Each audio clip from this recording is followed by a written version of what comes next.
who can tell me what we've been learning about this week in reading? Samson. Thick and thin question. What does it mean to be a thick or thin question? Kyle. The thin questions are like short answers and short questions, and the thick questions are big answers and big questions. Very good. Do you have another definition you want to share? You think that's good? Samson, you got to tell me one more thing? Thin questions are like where the setting is, it's kind of obvious, and then thick questions is like questions you have to take a moment to think about and have to get like some details to figure that question out. Okay, so today we're going to be going over thin and thin questions again. Remember, thin is explicit and thick are implicit. Okay? So the first thing I want you to do is take a look at this picture. What do you see? In your head, what do you see? Chick-fil-A. Think about it for just a second. First of all, I want you to tell me what kind of questions are these right here. Where is this? What is this? What do you hear? What do you do here? And what do you see? What kind of question is that? Rosie. Is it a thick or a thin question? Those are thin questions. Very good. All right, so tell me, turn and talk with a partner about what you can tell me about this as far as thin question goes. Tell your partner a thin question.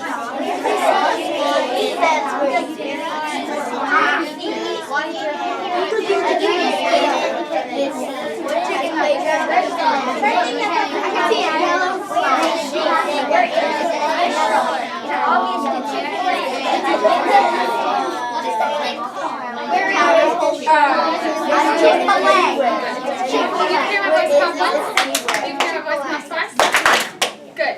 Does anyone have any connection to Chick-fil-A that they can make? Kai, give me a connection that you have to Chick-fil-A. Kyle, what does our school have every so often? Chicken nuggets. Jason. Like you can get food there. Yeah.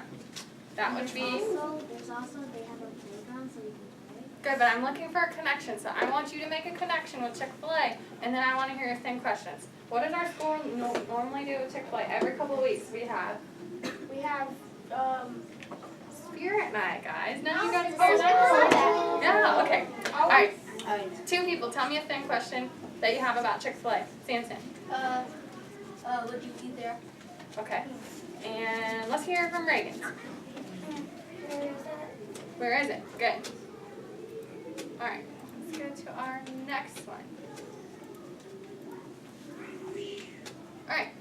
What do you wonder about this picture? Does this picture look familiar to anybody? Yes. What is in this picture? Kathy, what do you see in the picture? What do you see in that picture right there? We're learning about it in social studies. I know. Aiden. Boston Tea Party. Very good. So what do you wonder about this picture? Turn and talk to a partner. I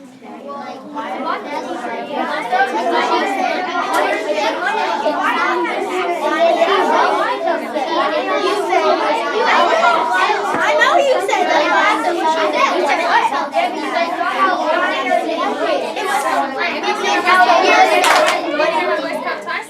You can hear my voice. Your voice should be off. Somebody share a wonder question, which is also what? A thick question, right? Now we're talking about thick questions. Tell me a thick question, Graham. I wonder if they took the ship, took it to England, and then did the Boston Tea Party there. I That is wonder a what would happen. very good in-depth question, because you can't tell that from that picture, right? You'd either have to do research or read really deep into your text. Good. Northern people. Very good. Do you think that that would tell us that in the text then? If that had a paragraph with it, that could maybe be a thin question. There was over 1,000 people. Very good. Jet. Why did you choose Mohawk Indians to test? I like that question. Good job. All right. So why do we ask questions? What is the point of me teaching you thick and thin questions, Max? I think asking thick and thin questions will maybe better our text and annotations. Very good, because remember when we have book clubs, me and Miss Tidwell are always like, think deeper. What can you tell me? What can you tell me more about other than just on the surface? So when we use thick and thin questioning when we're making our annotations, if I'm sitting down reading my book and I say, hey, I wonder why the author said it that way. Why didn't they say it this way? And then you write that question down, and maybe later you take it to book club, and you get to answer it, and you can have more meaningful conversations in book club, right? Right. So that's why we're learning how to do thick and thin questions. So you guys already told me that thick and thin questions, you can find the answer easily, the answers are short, and it doesn't take a lot of time to find them. I can find them within reading a couple sentences, right? Yes. So here, did you guys do sentence starters? We did sentence starters the other day. Do you remember any of Yeah. the sentence starters for a thin question, Samson? I think it was like where it was. Juliana, do you remember? Good. Where? Wait. Look right here. Oh yeah, I was. Miles? When. Yeah. Who. So typically your sentence starters for questions, thin questions are where, when, who, and how many. Very good, guys. Alright, thick questions we said were harder to answer. They make you think and search for the answer. And you need evidence from your text.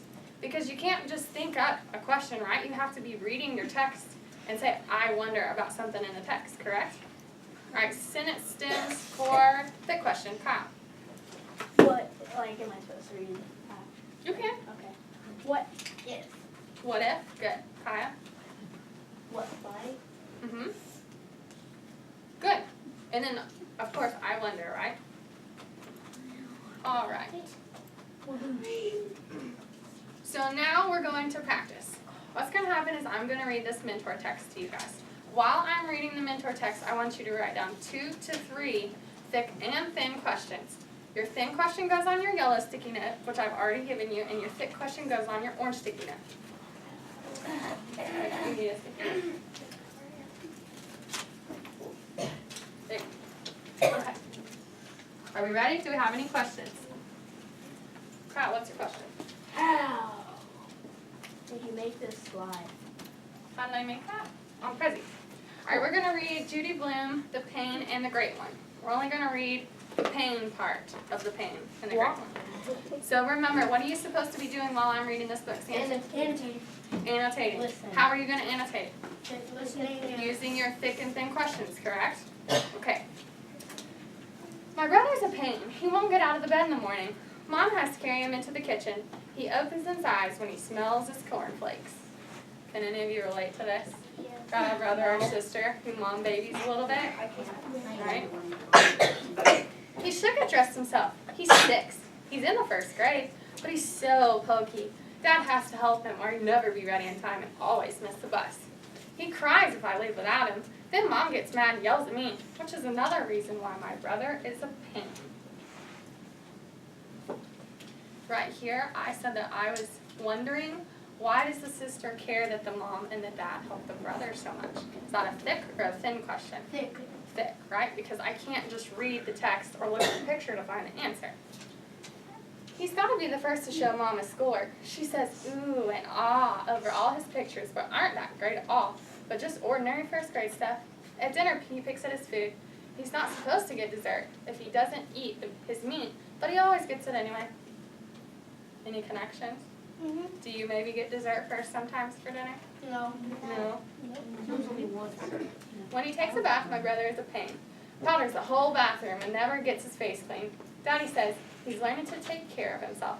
I say he's a slob. My brother the pain is 2 years younger than me, so how come he gets to stay up as late as I do? Which isn't really late enough for somebody in the 3rd grade. I asked Mom and Daddy about that. They said, you're right, you are older, you should stay up late. So they tucked the pain into bed. I couldn't wait for the fun to begin.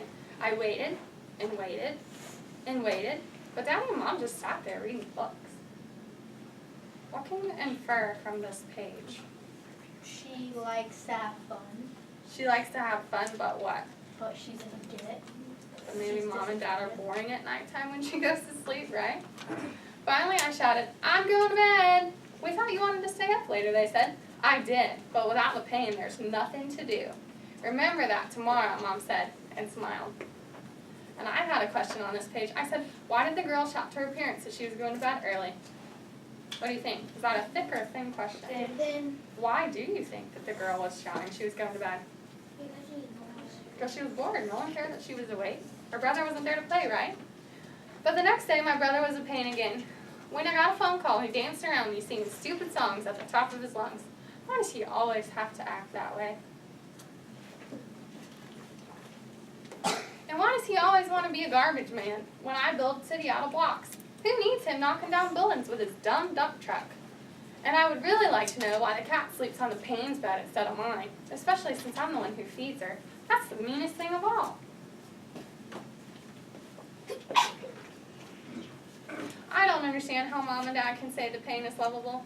She's always kissing him and hugging him and doing that disgusting things like that. And Daddy says that Payne was just what they wanted. Yuck. I think they love him better than me. Alright, take 5 seconds to finish up your 2 to 3 thick and thick questions, and when you're done, you may turn and talk to your elbow partner about what you thought about the story.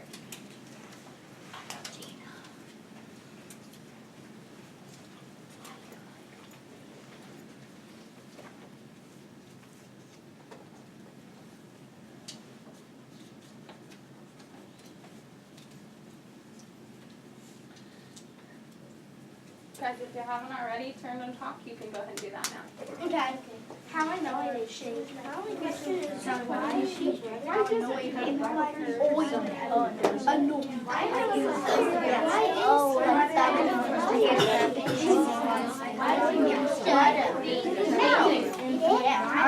Why does the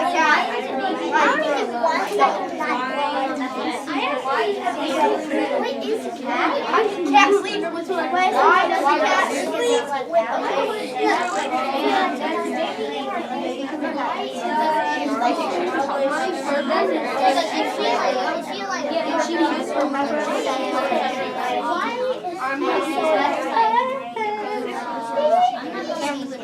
What's up, camera? Maybe she's very good. Yeah, good. If you can turn. You can have my voice complex. You can have my voice complex. Thank you. Did we get some good questions? Yeah. Maybe so?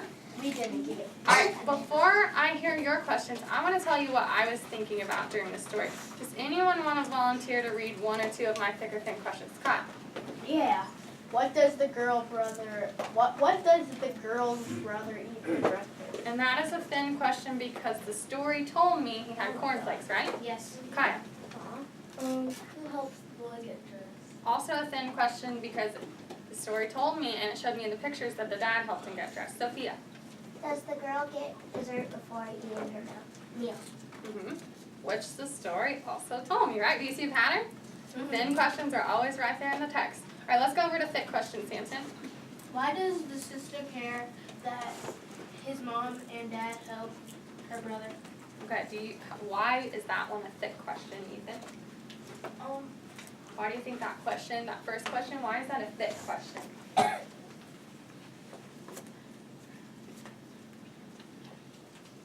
You want to phone a friend? I didn't try to read it over again. It says, why does the sister care that his mom and dad help her brother? Because she doesn't get help and she thinks it's harder. She doesn't think it's fair, right? Yeah. Yeah, you can read one, go ahead. Why does the sister feel like her parents love her brother more? Why do you think, let's make an inference, why do you think that the sister loves her more? Anyone, Samson? I think the parents love the brother more because, well, he's a little more younger than her and he's more of a baby, so. You need some more helping taken care of, Yeah. right? Alright, so now that you've heard my thin and thick questions, I want one big person and one thin person to come up here on my anchor chart and write for me. You may use my anchor chart right here. If you forget your sentence stems and if you forget what they are, you can refer back to this, okay? You go ahead and write a thick question for me, right here. You want to do thin? You can pick one. Reagan, thick or thin? Go ahead. Thick? Okay. Kathy, you do thin then. And while they, you want to do thick? Alright, then wait until Reagan's done and then you can do thick. I need a thin person, Samson.